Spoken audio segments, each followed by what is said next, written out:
Ice Age The Meltdown is a 2006 3D animated film and the second film in the Ice Age franchise. The film grossed over $660.9 million on an $80 million budget. The film, being the first sequel, had to live up to the first movie, but not be the same movie. The filmmakers had many ideas on how to do this, most of the early ones consisting of the humans returning. The plot ideas were scrapped in favor of a flood story, and personally I agree with this decision. At this point in the story, the humans had no place. It was now up to Manny, Sid, and Diego to carry this. The film ended up way better than it should have been.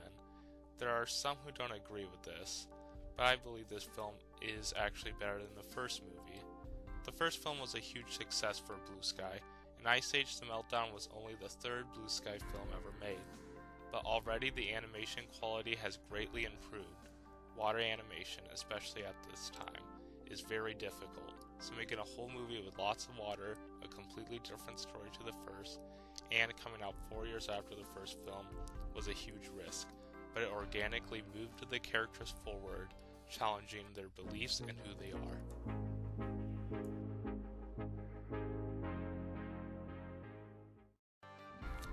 Manny, Sid, and Diego have found themselves trapped inside an ice valley. I theorized that they migrated here before the glaciers closed off the exit, because glaciers do move, just slowly. The film starts at a water park, and I love this opening. The music and fast-paced fun makes it a great start to the movie, and I believe it rivals opening travel music. It comes to Sid's attention that his friends don't seem to respect him or see him as an equal member of the herd, especially Diego.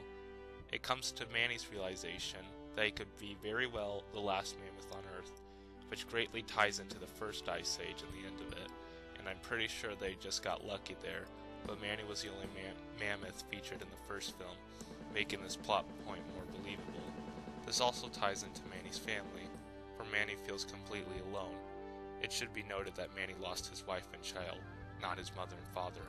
I feel like people thought Manny lost his parents, and that makes his arc in the film confusing. He feels guilt about how he wasn't able to save his wife and child. Moving on, the herd finds out there's a flood coming, from the greatest character in cinema, Fast Tony. Of course no one believes him, but after Sid tries to prove himself by jumping off the eviscerator, the herd discovers that behind the great ice wall lies a huge lake that will flood the entire valley. The herd tries to warn the valley, but it takes the lone gunslinging vulture to convince everyone to get to the end of the valley because there's a boat to save them. The water park represented an unknowing, carefree world. The ice wall is just preventing the inevitable, and the boat is salvation. That's life. The plot is our three main characters racing towards the boat. Now we have the perfect plot. The characters are racing towards something they need, and there's a time limit, so every minute is a minute lost. But it's missing one thing, conflict between characters. They could have made a movie with just Manny, Sid, and Diego heading to some boat, but wouldn't it be that interesting? Here comes Ellie. Ellie is delusional because of early childhood trauma and believes she's a possum. This delusion is reinforced by her brothers Crash and Eddie. And man, this plotline could have gone wrong so fast, and I'm incredibly surprised it didn't. The two herds team up and head out to the boat.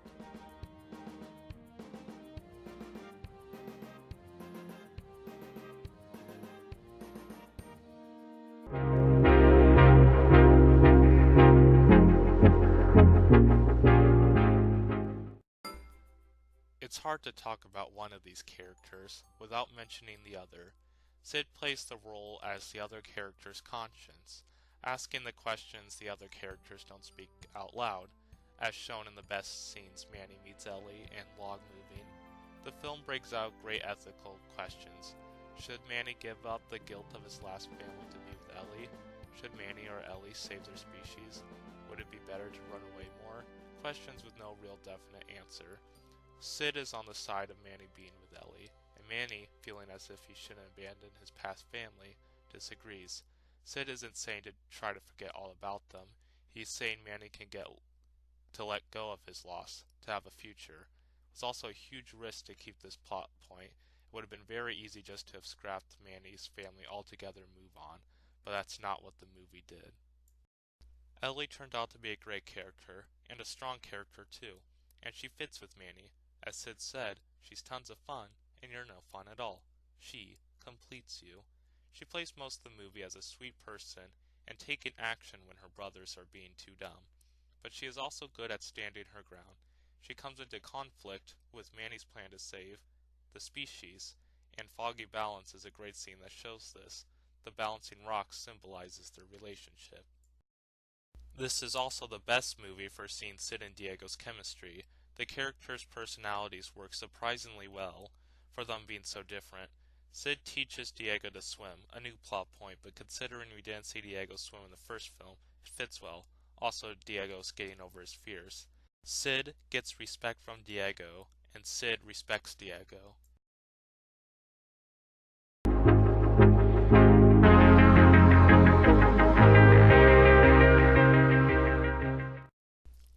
There are two scenes that I really want to talk about.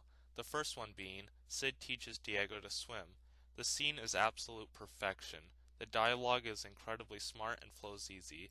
The scene doesn't stop to tell a joke. The jokes go with the scene. It's also great character building for Sid and Diego. It expands on the characters. We see Diego try to keep his pride and Sid is trying to help his friend. It's interesting to see how Sid is able to help both his friends with completely different issues. I wouldn't know. Sabers don't feel fear. Oh, come on, all animals feel fear. It's what separates us from, say, rocks. Rocks have no fear. And they sink. What are you getting at, Sid? It may surprise you to know that I, too, have experienced fear. No.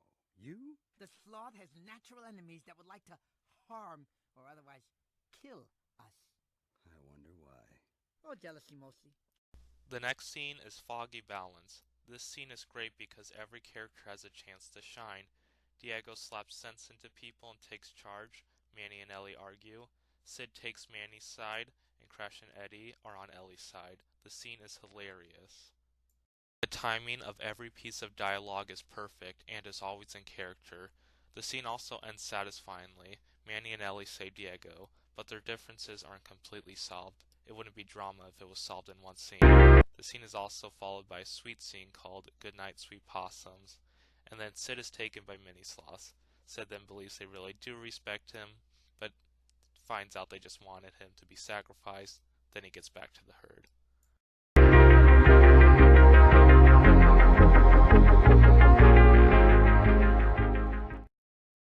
Sid once again is not believed by his friends when he tells them the story of last night's events. Manny wakes up to water right next to him, and today is the day the flood is supposed to arrive. We also get to cut back to Scrat. Every time we cut back to Scrat, we get to see the dam falling apart, adding a ticking clock to the story. Also, Scrat was the funniest in this film. He was simple, but the humor worked. Anyway, we get to the glorious food scene. Now, there are tons of vultures. You get a real sense of danger when the animals that will benefit the most from a large disaster are showing up in huge numbers. It was a nice progression from the beginning of the film when it was just 1 to 2 vultures. Also, the song sequence is pretty good. It's just about as great as Send Me On My Way. And that's when they finally make it to the boat. This one was always weirdly fascinating to me. The boat is made from a gigantic fallen tree perched atop a mountain. This is where I fully realized this movie was not structured like a comedy film as the last one is. Manny and Ellie fight over whether or not to cross the geyser field. From that morning's occurrence to waking up next to water, Manny decides there isn't enough time. He, Sid, and Diego cross the geyser field. Manny experiences a haunting character moment when he hears his insecurities and fears. He's woken up by his friends and they make it to the other side.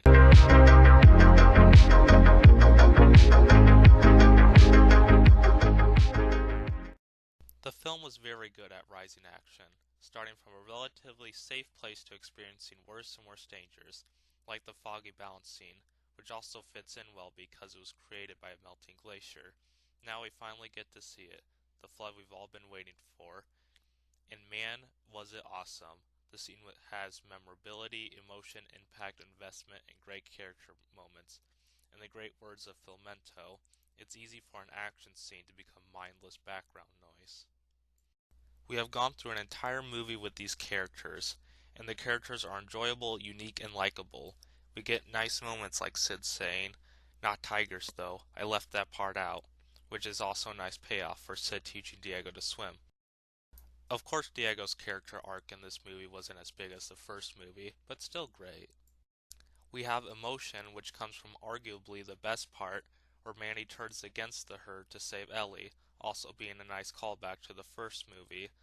But now, he is doing it with purpose. The scene has impact because it decides the outcome of the franchise and who the characters will be afterwards. And remember the scene too, for things like Manny tricking Cretaceous and Maelstrom at their own game to save Ellie, who also represent the dangers of melting glaciers. Not to mention how terrifying the situation is for Ellie, drowning trapped inside a cave. This climax also has great build-up. The John Powell music adds a great sense of dread and urgency to the boat, which is covered in light but everything else is in shadow, and not to mention the vultures circling the mountain. And what happens next can only happen in an Ice Age movie. Scrat saves the entire herd by accidentally cracking open the ice wall. This is a perfect action scene.